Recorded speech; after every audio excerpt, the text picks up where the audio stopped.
Hello and welcome to Sri Lanka on 99.9 for Cricket Every Day. My name is Mark Machado from the Murali End, and I'm joined, as always, by Estelle Devon from the Papare. Sri Lanka at 99.94 is your new home for Sri Lankan content. We're dropping into your podcast feed and on YouTube and the 99.94 app several times every week. So do please rate, review, and subscribe. Thanks for joining Cricket's Conversation.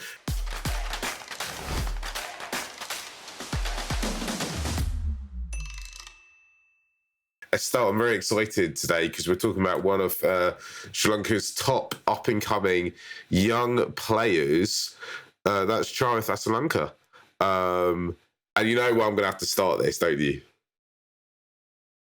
What? I'm going to have to start. We're going to have to go back to his school days, right? When he was in that extraordinary... He wasn't just in that extraordinary Richmond College team. He was the captain, right? He was the captain, yeah. Just that kind of golden era from Richmond where they had Vanindu, Kamindu, Dhananjay Lakshan, just...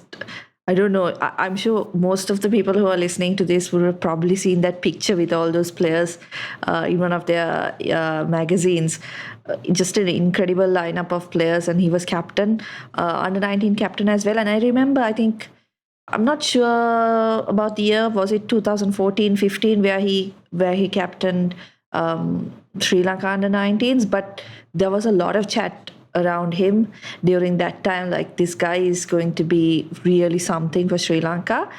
And then kind of, I think he's vice captain in the side. Samu Ashan kind of overshadowed him a little bit with some performances at the domestic level and also Sri Lanka A emerging teams. But once given his chance, he's been exceptional. And I will say how Mark feels about Dunith Velalage is how I feel about Charith Asalanka. I love him. He's just one of the players I would love to see really do well for Sri Lanka.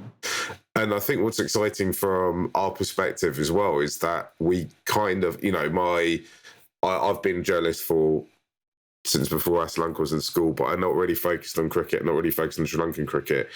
I started focusing on Sri Lankan cricket around the time he started to come into focus for national selection, right? Which was a couple of years ago after kind of the pandemic. I think what's interesting about his career, opposed to maybe some of his other peers, is that he wasn't thrown in as a youngster I'm going to rephrase that. Is that I think actually Sri Lankan cricket have done quite a good job handling his career, and they didn't burn him out as a youngster, and I think that's what makes him such an exciting player now, right? Well, yes and no. I think you're right. They didn't kind of chuck him in at the age of 19 or 20, like say someone like Avishka Fernando. But he did come in at a very, very difficult stage. Debuted in that famous series in England, and boy, he looked really out of his depth in that series. A lot of people who watched that series and haven't seen a lot of Sri Lanka cricket since then would really genuinely be surprised that this is the same player, because he looked so out of his depth in that series where, let's be honest, Sri Lanka didn't look like they were at a level that should be competing with teams like England. Yeah, Sri Lanka in general looked at their depth in that series. I think he made his debut in Durham as well, of all places, or at least his ODI debut. I can't remember where he debuted in other places, and he got a duck.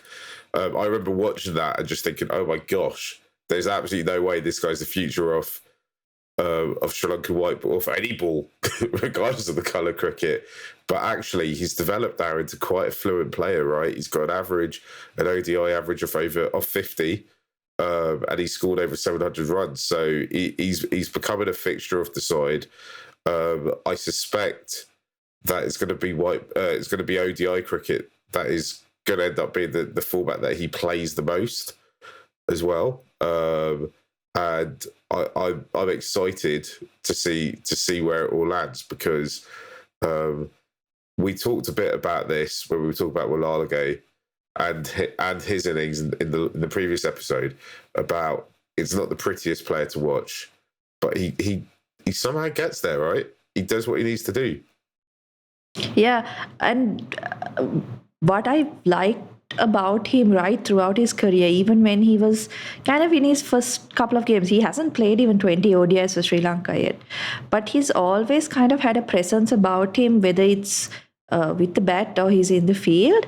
And I think a lot of that comes from the fact that he has kind of led teams right from the junior level, whether it be Sri Lanka under 19s or whether it be with Richmond College. So he does have that kind of leadership in him. So you do see him, I recall in some of the previous series as well, him going up to Dasun Shanaka, maybe going up to Kusal Mendis behind the stumps, having something to say. And that's really, I think that's also speaks to what a good environment that has been created within the Sri Lankan side, where you have youngsters like Asalanka who are comfortable coming up to captain like Shanaka and kind of giving him some insight. His development, I think, and I 100% agree with you on the ODIs. I think it's the most suited format for him. I think generally for Sri Lanka, ODI cricket seems to be the most suited format, but definitely for a player like him, particularly, doesn't he remind you a little bit maybe of Arjuna Ranatunga, the way he kind of, I'm not talking about physically, I'm but just, like... Yeah, I'm loath to make that comparison because I think he's probably a better cricketer. No, but Arjuna was also, I know he turned out to be this gritty, you know that he was known more for his kind of leadership and all of that. But even Arjuna as a schoolboy cricketer was like highly touted as someone who's going to be something special. And my dad always tells me about how, Arjuna, Ranjan, Madhugala got into the Sri Lankan national side through influence, as it often is the case in Sri Lanka. I don't know how far that's true, but I guess that was kind of something that was going on. If you look at, of course, if you look at the conversation around Zach Crawley and the England team, there's a lot of people in England who have you believe Zach Crawley's in the England side because of influence. I'm not sure how true that is, and maybe you might be able to get yourself into the eye of the selectors, but to actually get out on the pitch, I think that's a totally different ball game, right? Yeah, so with Arjuna, however he got into the side, he did get in as a schoolboy cricketer. And really, I think kind of, those players who are made for those kinds of situations, right? Pressure situations, they seem to thrive. And he turned out to be one of those. So I think in that sense, I see a few similarities between him and Asalanka. Asalanka seems to be a lot more, what can I say, like happier. But but yeah, I see that kind of that character, that leadership that Arjuna had in someone like Asalanka. Should we take a quick break? When we come back, let's talk about his marriage, because he got married the other day as well. You're listening to Cricket's Conversation on 99.94. Whatever your team, we have the show for you on podcast, YouTube, or on the 99.94 app. We have India, England, South Africa, West Indies, and now Sri Lanka covered. If you want to find us, the best way is to follow us on social media at 9994DM by downloading the 9994 app or Google 99.94 on podcast. We speak cricket. So Estelle, I woke up on Monday morning, I'm sure it was Monday morning, to discover that 3 of the boys who played in the first 2 ODIs had got married that day. I think 2 got married and 1 had got engaged, right? 2 engaged and 1 married. Oh, got it all wrong. What was going on? How come everyone was... No, but I think you're technically right, because I think Asalanka kind of, they registered their marriage. So technically they are married. I don't know, okay? I don't know anything about marriage, but yeah. I don't know, maybe it was a really auspicious day, right? And we didn't know about it until it happened. There is also kind of superstition in Sri Lanka where people don't usually get married in November. I don't know if I'm right about that, because it's like... I don't know how to say it in English. Malawunge Masaya. But yeah, really auspicious day. There is also a theory that marriage seems to bring luck to the players. I don't know. I don't know about that. But yeah, it was good to see him get some runs after that. Yeah, could have done with a few marriages up in Durham if it brings luck, but there we go. Yeah, it just, to me, the thing I found most shocking is, in my mind, he's really good mates with Patam Asalanka, and I thought they needed to be at each other's weddings, but obviously, Yeah, I wonder how they kind of how the players did the players attend? What happened there? I mean, split between 3 weddings. Who went where? Yeah, who goes where? Is it just who gets the invite first, or I don't know? There must be some politics involved in it. It's quite. We'll never know. Maybe someone will write a book about that day where three players got married. Maybe one day we'll get invited to some of the weddings and we will know. Yeah, exactly. Maybe one day me and you could be a wedding band. Maybe. Like I can play I can't actually play any instrument, and you can do the singing. I don't know if why I suggested you should do the singing, because I've heard myself singing. That would really send your guests home very quickly. Can we talk about Asalanka's T20 career? Because I suppose that's got to be the format he ends up playing the most, even though it's possibly the format he's not suited to. He's still quite young. He's only 25, right? So he could potentially play probably about another 10 years. You know, depending on injuries and the way other things pan out. He's kind of been accused of scoring a bit too slowly in T20 cricket, and we saw him got dropped when he lost a bit of form around the Asia Cup.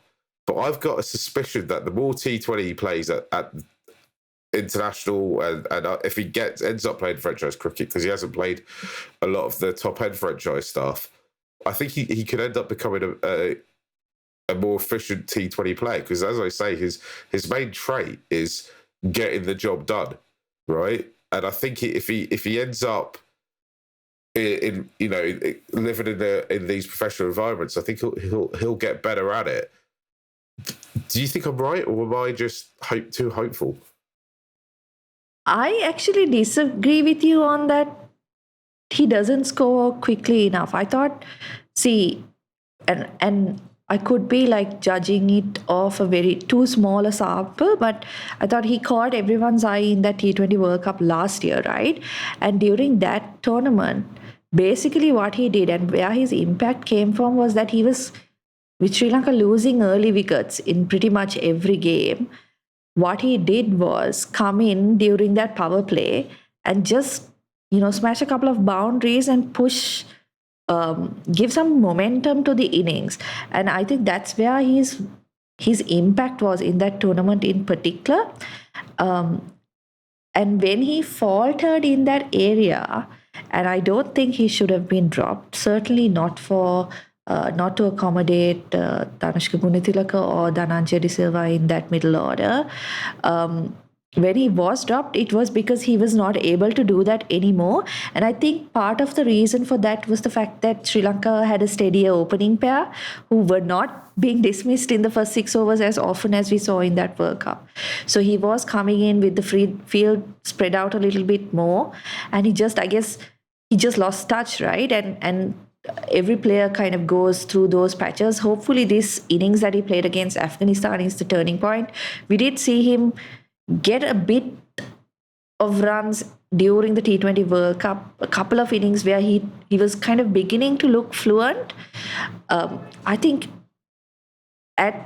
in the kind of form he was in the last World Cup, he's probably one of the best T20 batters Sri Lanka currently have in that lineup. I don't think in form you need to worry about his strike rate, because he'll be striking it at 130, 140 at least. My worry is I think he needs, as I've already alluded to, I think he'd go and play franchise cricket.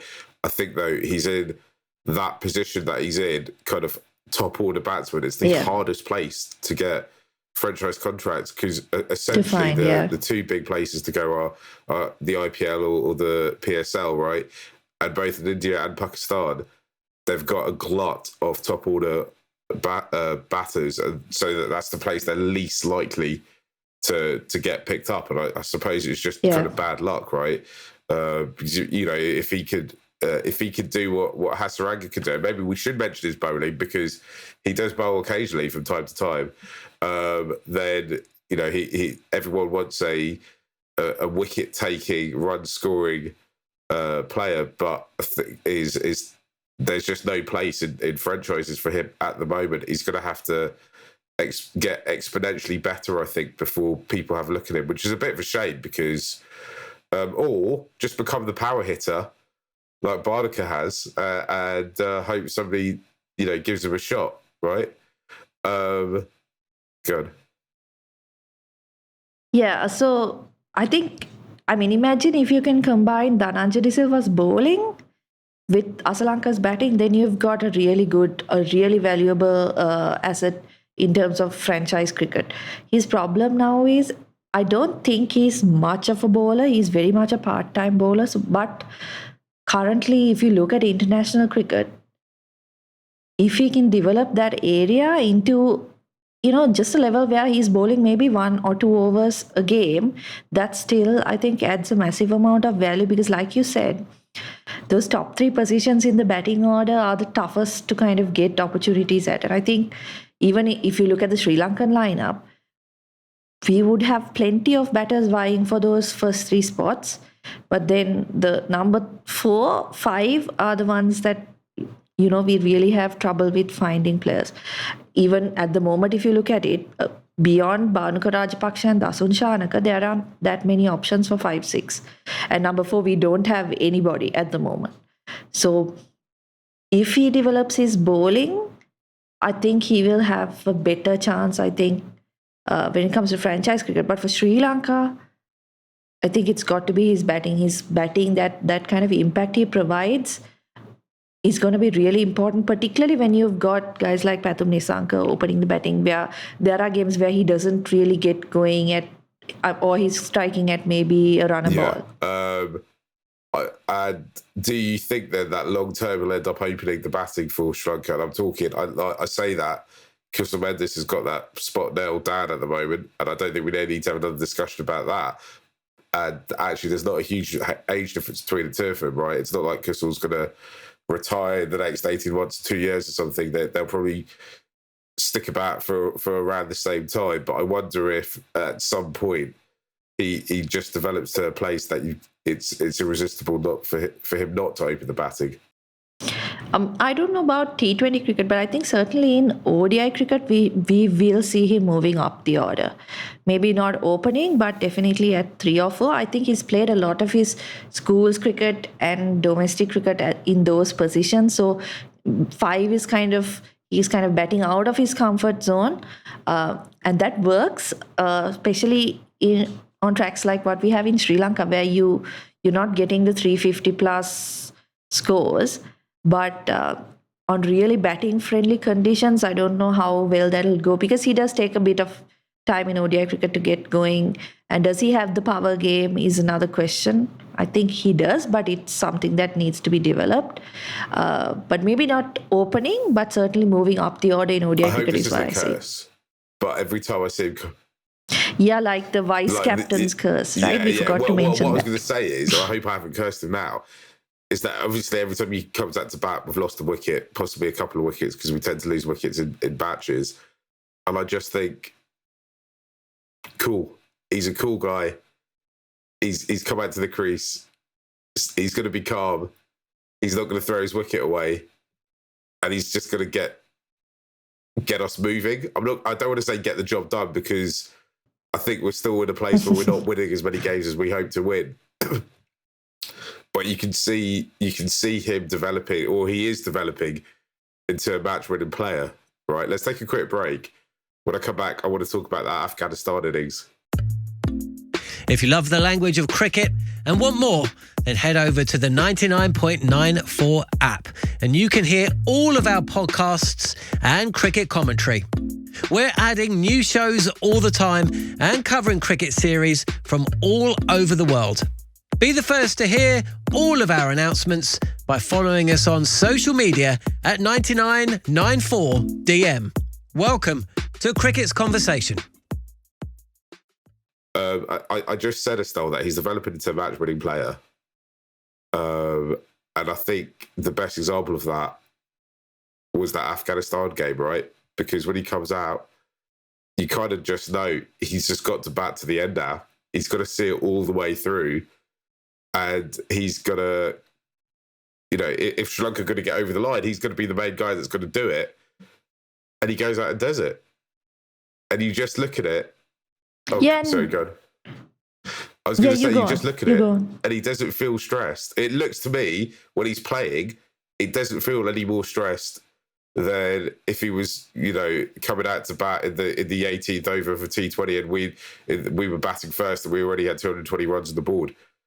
It doesn't look. He just looks. He plays every ball as it comes down the track. He plays the moment, and he looked. I thought he looked cool as a cucumber at some points.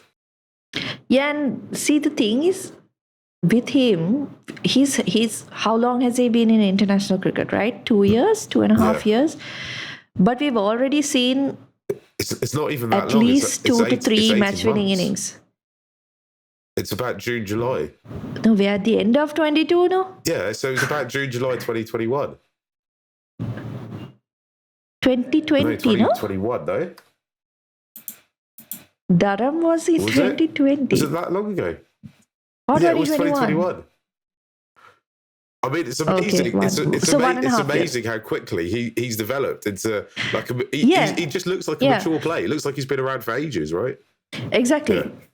Yeah, and that's exactly what I was talking about when I said, like, people who only watched that England series where he debuted, they would be like shocked to see that this is the same player, because we've already seen him win a couple of matches for Sri Lanka, and that's not, unlike a lot of other teams, that's not something that Sri Lanka are used to. We're not used to young players coming in and, in their first 18 months or 2 years of cricket, winning you a couple of games, almost solo. We saw him, and pressure games too. I mean, we have to admit that game against Afghanistan was a big pressure game, because not only did it, have Sri Lanka's World Cup qualification hopes kind of hanging on it, but it also meant a series loss to Afghanistan, who Sri Lanka have not played before, and who majority of people would be watching thinking Sri Lanka should be beating, right? So there was a lot of pressure on him in that game. We saw him performing well against Australia. We saw him even in last year's T20 World Cup, where he featured in a big chase against Bangladesh. So already he's shown kind of the traits of a player who can really go the distance. And that's why I think I told you about this yesterday as well, about his celebration, and how I was a bit sad to see it, because it felt like, this guy, and I don't know how relatable this is or how many people kind of get what I'm saying, but like, this guy, I saw him making his test debut. Of course, we watched him make his ODI and T20 debut on TV. And he seemed to bring so much joy into the game. Like, he seemed to be just happy to be there. And every wicket was celebrated with a big smile and a hug. He kind of, I guess, encapsulated why a lot of us follow the game, right? It's that pure love of just being there, being able to be a part of it. And when I saw that celebration of him, shushing his critics, it made me sad, because someone's taken that joy from him almost, right? I don't know if that's kind of, it makes sense, but like, that's how I felt about it. I felt like this guy, he brings so much positive energy into the side that I hope he doesn't lose it because of the criticism. And I'm sure, like, being dropped from that T20 side probably took a huge toll on him, particularly because if you go back, he was dropped in the Asia Cup for a dead rubber, in which I thought was the ideal time to play him and get him. Like, there's no pressure on him, right? It's a dead rubber. Sri Lanka already through to the final. That was the ideal game to give him an opportunity to make some runs. But of course, the selectors thought otherwise. He was dropped. He didn't play the first few games of the T20 World Cup as well, and came in eventually when there was an injury. So obviously, it's been on his mind. He's copped a lot of criticism, I guess, on social media. So that was probably why the reaction came out. But I just hope that he doesn't lose that kind of the joy he had for the game, because he does bring such a big, like a kind of that energy he brings is so important, I think, to that Sri Lankan side. I also, going back to that dropping, I also think that the setup thought we were, and I say we, I mean the Sri Lanka cricket team, the national side, were probably a little bit more further down the road than we actually were. And that actually, I still think we're in a case of people getting in the side, being comfortable that they're in the side, and getting familiar with their roles and what they're meant to do. And actually, what we don't need is too much tinkering at this moment. Of course, I say that different, you got to play different bowlers, different pitches, and you might need to, any given moment, there'll be injuries. There will always be injuries. So you've got to move things around. Things will move around naturally anyway. And that's why I think he was a bit hard done by, really, for that dropping, right? Because as you say, that would have been the perfect game for him to find some form, and it just didn't. It was not to be for him, but he's come back stronger from it, right? So I suppose in a way it's kind of all good. And as you mentioned already, it's that the curse of the vice captain, isn't it? Yeah, of course. I mean, you think about it, and a lot of people are going to laugh at this, but Dhananjay De Silva was vice captain at the last T20 World Cup, and how many games did he play? 0, right? Exactly. You don't. And then he comes back, and he's one of the key players in this tournament where he doesn't have the vice captain. I think it's one of those things where actually the public perceive that there's extra pressure on you, when in reality you're just part of the leadership group, right? You're one of the kind of senior players. And I suppose if Sharika goes off to get treatment or something when he's fielding, then you're in theory the captain. But really, Tikshan and Asalanka set their own fields anyway. It doesn't matter, yeah. So does it really matter? I'm not sure how many positives they are. I think maybe you want to stay away from being vice captain. Maybe that's the way forward. Yeah. I don't think Sri Lanka cricket names one anymore. Can we talk briefly about his Test career? Because he's had a strange Test career that he has played them, but he hasn't scored many runs. And I just wonder if he seems to be like quite a pragmatic guy, and maybe he thinks somewhat similar to the way I do, which is I don't know the point of focusing on it. You're going to play 5 tests next year. You're going to play. He's probably going to play another 20 ODIs next year if everything works out the way it should do. What's the point of focusing on it and just focus on the white ball game? I don't know, because I also do feel like he could do damage in a test. In a test side, I think he could be, if he wanted to be, a really good test batsman as well. And I think at some point that might come through. We might see that. Yeah, I was there for his debut. It was against West Indies, and I think first ball, second ball he faced, he reverse swept one of the spinners for a boundary, and it was really, I mean, that's not the type of cricket that Sri Lanka usually play, right, in Test cricket. So it was exciting to see, but I also think that he has a lot to work on when it comes to Test cricket. And we did see, or at least we saw kind of Dimuth Karunaratne talking to him about it, about, pushing forward too far with the bat, and he tends to do that because of the influence of limited overs cricket, of course, because he does play a lot. But you're right, I don't think he should focus too much on Test cricket, because I mean, how many opportunities are you going to get, right? But if you do make it in limited overs cricket, he gets to play a lot of cricket for a long time. Financially, it's good for him. So I don't know whether he'll be focusing too much on Test cricket. I could be 100% wrong, and his dream could be to be Sri Lanka's top run scorer in Test cricket. But, no, I think it's a really pragmatic approach he's got. As I've said this when we talked about the Major League tournament. Just focus on the white ball, right? That's what's going to make you money. That's what you're going to play more often than not. There's always no point, in some ways, for a player like Asalanka getting too caught up in the Test game. It's a shame, and I'm not saying that I want it to be like that, but I think that's the reality of the situation. And as we know, as we keep saying, Charith Asalanka gets stuff done, and he's getting it done by scoring the runs when it matters for Sri Lanka. Yeah, absolutely. I don't doubt that he will be successful in Test cricket. If he does, I mean, he's given the opportunity and, works on a lot of things that he needs to be successful.